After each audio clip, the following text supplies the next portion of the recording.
Hello বন্ধুরা, আমি তাপসী চলে এসেছি আজকে আবারও একটি নতুন ব্লগ ভিডিও নিয়ে। চলো তবে ভিডিওটা শুরু করি।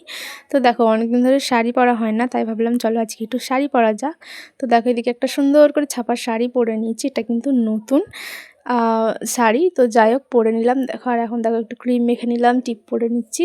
চলো মাথাটা আঁচড়ে নিয়ে সিঁদুরটা পরে নিই। তো দেখো, আমি এদিকে দেখো মাথা আঁচড়ে সিঁদুর পরে চলে এসেছি। শাড়ি পরতে আমার খুব ভালো লাগে, কিন্তু শাড়িটা পরতে পারি না, কারণ ছোট বাচ্চা আছে। আর ছোট বাচ্চা নিয়ে শাড়ি পরে বাচ্চাকে সামলানো প্রচণ্ড প্রবলেম হয়। তো যার জন্য শাড়িটা বেশি পরা হয় না। তাই আজকে দেখো একটু পরলাম, তাই আজকে অনেক শখ করে শাড়িটা পরলাম। যাই হোক, চলো খেতে বসে পড়েছি। দেখো আজকে আমাদের দুপুরে রান্না কি হয়েছিল এখানে হিঞ্চের বড়া, তারপরে কুমড়ো শাকের চচ্চড়ি, তারপরে ছিল হচ্ছে সয়াবিনের পাতলা পাতলা করে আর কি ঝোল আর ভাত। তো এটাই ছিল আজকে আমাদের দুপুরের মেনু।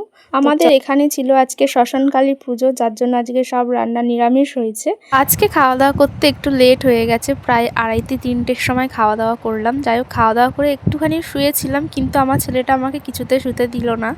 যাই হোক, উঠে এখন ওকে নিয়ে ঘুরতে বেরিয়েছি, কারণ ও যাবে এখন ঘুরতে। তো চলো একটু আমাদের এখানে মন্দির রয়েছে, তো সেখান থেকে ওকে ঘুরিয়ে নিয়ে আসে। এটা দেখো পঞ্চানন্দ বাবার মন্দির। তো দেখতে পাচ্ছ এত সুন্দর জায়গাটা, চারিপাশে কিন্তু সবুজের সবুজ, তার মধ্যে এত সুন্দর ওয়েদারটা হয়ে আছে আজকে, সুন্দর হাওয়া দিচ্ছে।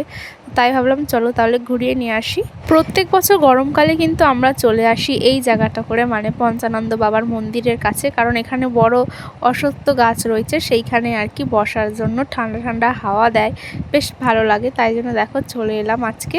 মন্দিরের পাশেই রয়েছে একটা বড় পুকুর, পুকুরে কিন্তু এখন জল নেই, আর পানা গাছগুলো ভর্তি হয়ে আছে। আর এই যে দেখো, এটা হচ্ছে মন্দিরটা। চলো তোমাদেরকে বাবা পঞ্চানন্দের দর্শন করাই।